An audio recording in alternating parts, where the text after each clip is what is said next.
Chapitre entre 47 et 48. Le guide du prophète a fait parcourir d'abord le temple et il y a reconnu une habitation digne de l'Éternel, chapitre 40 à 42. Puis, il a vu l'Éternel venir lui-même prendre possession de cette demeure sainte et toutes les ordonnances du culte qui doit s'y célébrer, lui ont été communiquées, chapitre 43 à 46. Il ne lui reste plus qu'à être mis au fait de l'étendue et de la distribution du pays dont ce sanctuaire est le centre et pour ainsi dire le cœur, c'est à quoi sont destinés les chapitres entre 47 et 48. Comme le tableau de l'entrée de Jéhovah, Ézéchiel 43.15, formait la transition de la première partie à la seconde, ainsi celui du torrent qui procède du temple, forme la transition de la seconde à la troisième. Verset 1. Verset 1 à 12. Le prophète commence par décrire, verset 1 à 7, ce qu'il a vu lui-même. Il communique ensuite, verset 8 à 12, les explications que lui donne son guide sur les effets merveilleux que produira le torrent.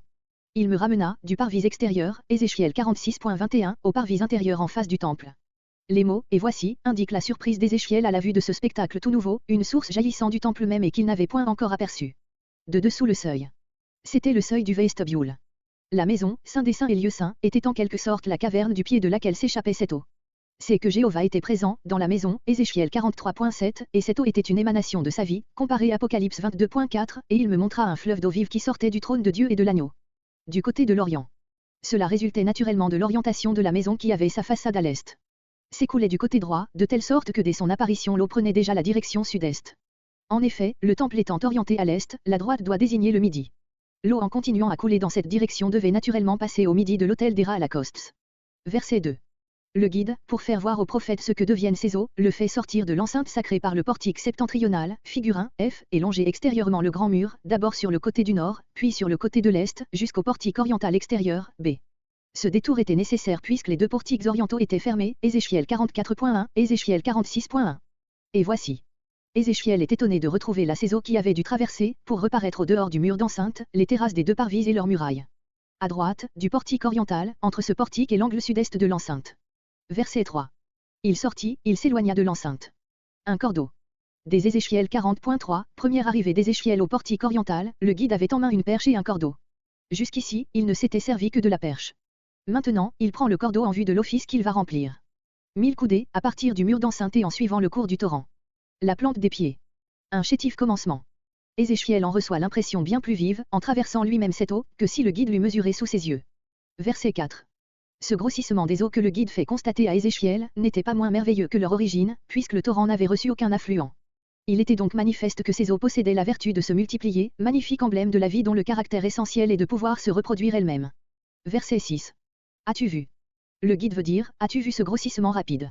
Eh bien, il est inutile d'aller l'observer plus loin, car il continue dans la même progression. Maintenant retourne-toi et viens contempler autre chose. Verset 7. Lorsqu'Ézéchiel se retourne, il aperçoit un admirable spectacle, des arbres ornent les deux rives du fleuve. Ces arbres venaient d'apparaître pendant que Ézéchiel descendait le torrent. Autrement, il n'eût pas manqué de les mentionner auparavant. Il assiste à la production des arbres comme à celle du torrent lui-même, qui en cet instant les a fait naître sur son cours. Verset 8. Verset 8 à 12. Ézéchiel a vu, mais en réalité, il ne sait rien encore. Car il ne comprend pas le but de toute cette création nouvelle à laquelle il assiste. Il l'apprend maintenant par l'explication suivante que lui donne son guide, d'abord sur la destination du torrent, versets 8 à 11, puis sur l'excellence des arbres qu'il fait naître, verset 12. Cette communication est comme une prophétie dans la prophétie elle-même, de là les verbes futurs, ces eaux s'en vont à la mer et elles y entreront, etc., ces arbres croîtront, produiront, etc. Il est impossible que les eaux que le prophète vient de voir jaillir, soient censées suivre, comme on l'a pensé, la vallée du Cédron. Car cela ne les conduirait point à la plaine qui est à l'est et au nord-est de Jérusalem. Pour que le torrent en suivant la direction sud-est, vienne à traverser un district oriental et à atteindre l'Araba, voire ci-dessous, il faut qu'il prenne sa source beaucoup plus au nord, ce qui s'accorde bien avec toutes les indications sur l'emplacement du nouveau temple, Ézéchiel 40.2, note et Ézéchiel 48.8 et suivant. Le district oriental. Littéralement le cercle oriental. Cette expression désigne sans doute la même contrée qui, Josué 22.10, est appelée, les districts, cercles, du Jourdain, à savoir les contrées qui avoisinent ce fleuve sur sa rive droite. On verra que c'est là la lisière orientale de la Terre Sainte d'après ses nouvelles limites, versets 18 et suivants. La plaine, en hébreu, Araba, la partie méridionale de la vallée du Jourdain depuis l'endroit où cette vallée s'élargit, jusqu'à l'embouchure du fleuve. C'était autrefois, comme maintenant, une plaine presque entièrement stérile. C'est pour aller. Littéralement, sans changer le texte, comme le font plusieurs et interprètes, ces eaux sont celles qui ont jailli pour aller à la mer. On applique ordinairement le terme hébreu, Moussahem, à l'embouchure des eaux dans la mer. Mais on est plus fidèle au texte en l'appliquant à leur origine, comme au commencement du verset, elles couleront, jusqu'à la mer, c'est pour la mer qu'elles se sont mises à couler. Cette mer est celle que nous appelons la mer morte dont le plus ancien nom est celui de mer salée, Genèse 14.3, et qui porte ici, verset 48, comme Joël 2.20, celui de mer orientale. Elle a 73 km de longueur et 17,8 km de largeur, vers le milieu. C'est l'enfoncement le plus profond connu à la surface de notre globe, 394 mètres au-dessous du niveau de la Méditerranée. L'eau est complètement saturée de sel et mêlée de bitume. Les poissons de mer eux-mêmes, à plus forte raison ceux d'eau douce, y périssent à l'instant. Par sa nature donc, ainsi que par le souvenir qu'elle rappelle, Genèse 19.24, cette mer est propre à devenir le type de l'humanité corrompue et condamnée. Verset 9. Tout être vivant qui pullule, comparé Genèse 1.21. Tous les êtres qui à l'ordinaire vivent et pullulant dans l'eau, mais qui ne le pouvaient dans cette mer, à mesure que les eaux du torrent y pénétreront et y avanceront, pourront désormais y vivre. Les deux torrents. Cette expression a causé beaucoup d'embarras aux interprètes, on a même recouru à des corrections. Elle s'explique facilement si l'on admet que le torrent sortant du temple a rejoint le Jourdain au-dessus de son embouchure dans cette mer. Jusqu'ici, les eaux douces du Jourdain avaient été impuissantes à renouveler celles de la mer. Unies maintenant à celles du torrent, elles concourent à ce résultat. Le poisson. Le prophète fait ressortir particulièrement ce trait en vue de ce qui suit. Verset 10. Cette abondance toute nouvelle de poissons, indiquée au verset 9, est décrite au verset 10 avec toutes ses conséquences. Des pêcheurs.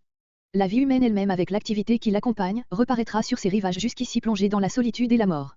D'Engedi, la source du bouc, jusqu'à Englayem, la source des deux veaux, Engedi, c'est une petite oasis d'une végétation luxuriante due à la source qui l'arrose, Cantique 1.14, elle est située sur la rive occidentale de la mer à peu près à égale distance de ses extrémités nord et sud. La situation d'Englayem est inconnue. On a pensé que cet endroit devait se trouver sur la rive orientale en face d'Engedi, pour que tout le pourtour de la mer fût ainsi désigné ici. Mais les pêcheurs ne tendent pas leur filet au travers d'une mer de 4 lieues de largeur. Il faut donc supposer qu'Englayem se trouvait aussi sur la rive occidentale, soit au nord, soit au sud d'Engedi. Selon son espèce. D'après Genèse 1.21, cette expression indique la conservation et la multiplication de la race, par conséquent, la puissance de vie dont elle est douée. Comme celui de la Grande Mer, c'est-à-dire de la Méditerranée. Les espèces seront aussi diverses et nombreuses que celles de cette mer.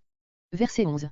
Il y a sur les rivages de la mer de petits lacs ou de simples mares qui restent séparés du bassin principal par des bancs de sable et qui ne seront point assainis par l'action vivifiante des eaux du sanctuaire. Le voyageur Robinson raconte qu'au printemps, quand la mer morte déborde, ses eaux se répandent dans les terrains bas qui l'entourent, puis, en été, lorsque le niveau de la mer baisse de nouveau, les eaux demeurées dans ces étangs s'évaporent en laissant sur le sol une couche de sel, comparé Sophonie 2.9. Verset 12. L'explication du guide va, comme précédemment le regard d'Ézéchiel, versets 5 et 7, des eaux aux arbres. Les deux rives du torrent, depuis l'enceinte du sanctuaire jusqu'à la mer, sont transformées comme en un nouvel Éden. Pour les images, comparez Psaume 1.3 avec la gradation de « en son temps à en tout temps » et Jérémie 17.8. Les feuilles même de ces arbres ont leur vertu, comparez Apocalypse 22.2.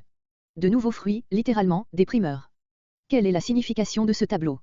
Les uns le prennent au sens matériel, ils supposent qu'Ézéchiel a attendu un prodige par lequel Dieu opérait en faveur de son peuple restaurer cette merveilleuse transformation. Et, à supposer en effet que ce torrent dût être un torrent d'eau matérielle, il serait bien impossible d'expliquer par les seules forces de la nature comment il pourrait descendre d'une hauteur qui n'est dominée par aucune autre, grossir par sa propre force et sans recevoir aucun affluent, faire produire au sol des arbres qui ne se flétrissent point et transformer un lac saturé de sel en une mer poissonneuse. Il faudrait donc dans ce sens admettre un miracle permanent, miracle qui aurait pour but, selon les uns, d'assurer au nouvel Israël de l'eau à boire, selon les autres, de féconder les arides campagnes de Jude. Mais pour atteindre ce but tout extérieur, Dieu aurait eu des moyens plus simples et tout naturels. Il n'avait qu'à assurer la régularité des pluies et des rosées, qui suffisaient à faire de la terre sainte, comme il est dit Deutéronome 8.7, un pays de torrents d'eau, de fontaines et d'abîmes jaillissant dans les vallées et dans les montagnes. Et le moyen naturel lui-même était préférable à l'autre, puisque le pays tout entier en eût bénéficié, tandis que le torrent ne pouvait féconder que ses deux rives. À quoi bon d'ailleurs le conduire dans l'Araba déjà traversé par le Jourdain?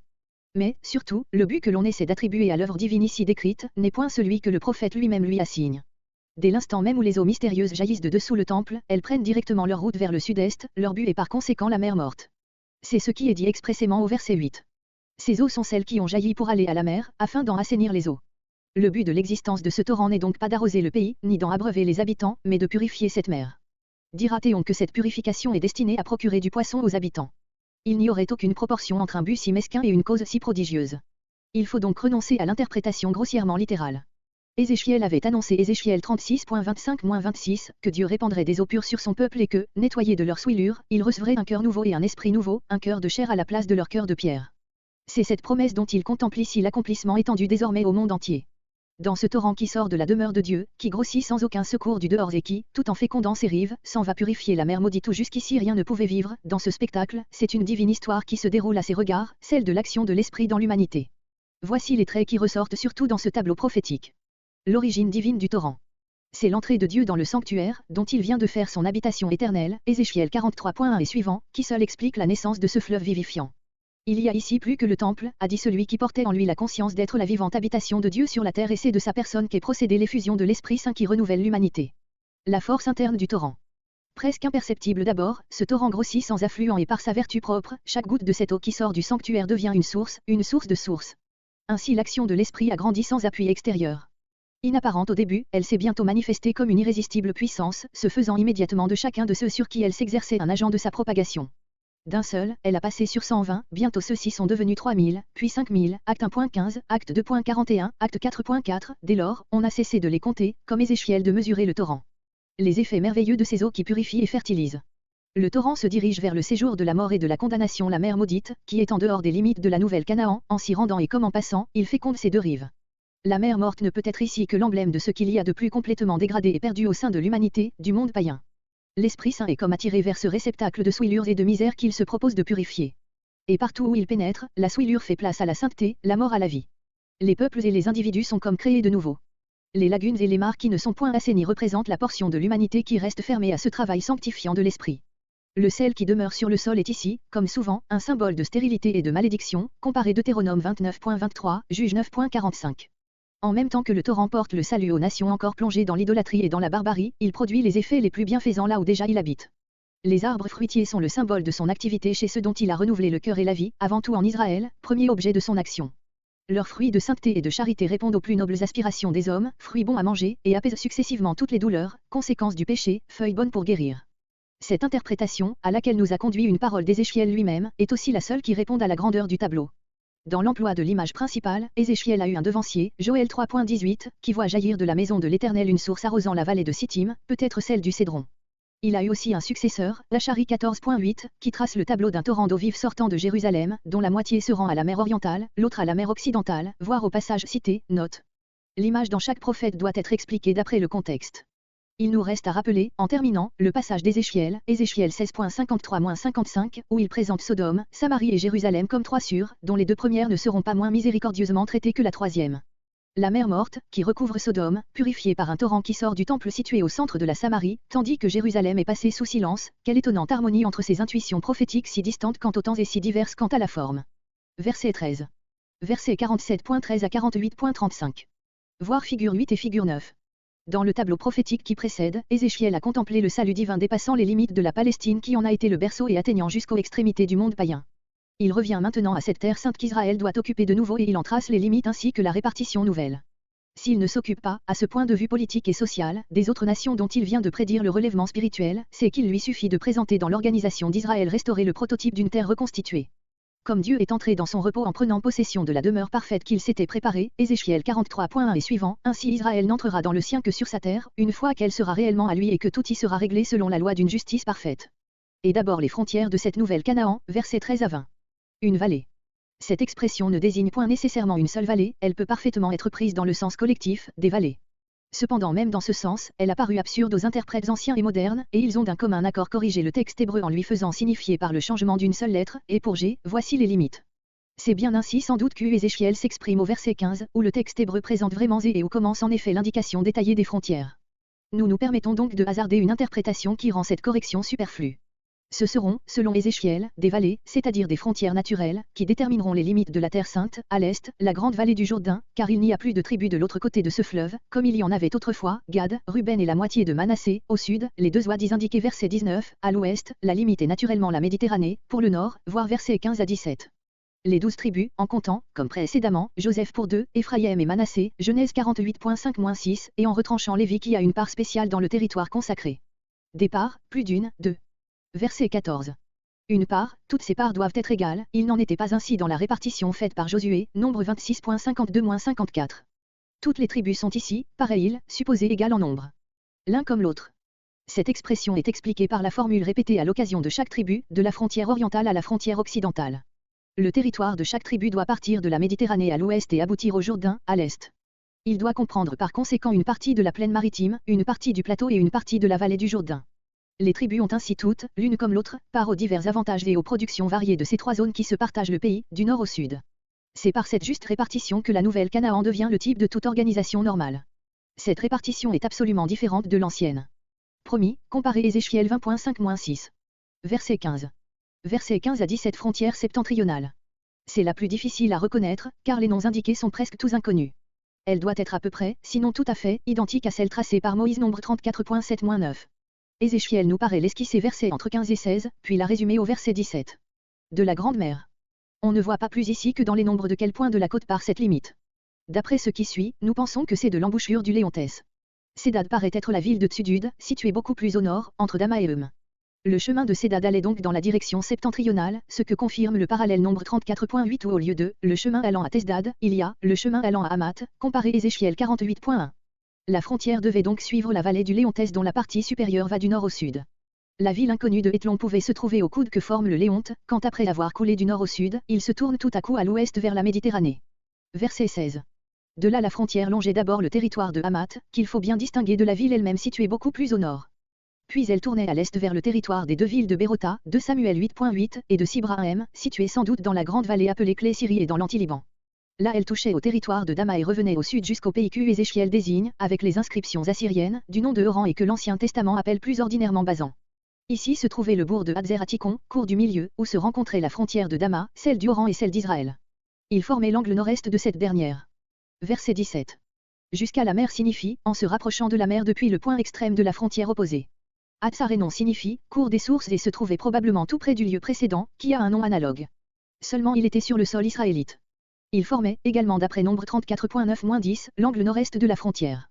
Son nom fait penser qu'il se trouvait près des sources du Jourdain, au pied du Hermon. En rétrogradant de l'est à l'ouest reviennent les territoires de Dama et de Hamath et entre les deux un territoire allant plus au nord, qui est assurément celui des deux villes nommées verset 16. Verset 18. Frontière orientale.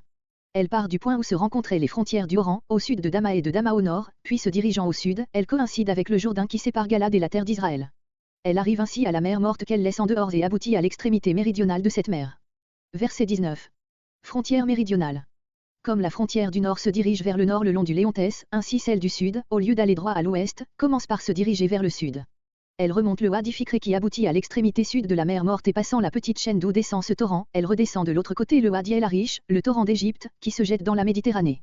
Tamar, cette localité est mentionnée par l'historien Eusèbe, elle se trouvait sur la route d'Hébron au golfe oriental de la mer Rouge, à une journée d'Hébron, par conséquent à l'entrée du Gori du Méen. Kadès, nombre 20.12, dans l'oasis montagneuse située juste au point de séparation des eaux des deux grands wadis que nous venons d'indiquer. Verset 20. L'entrée de Hamath, cette expression ne peut désigner que le point où la vallée du Léonté s'ouvre sur la Méditerranée.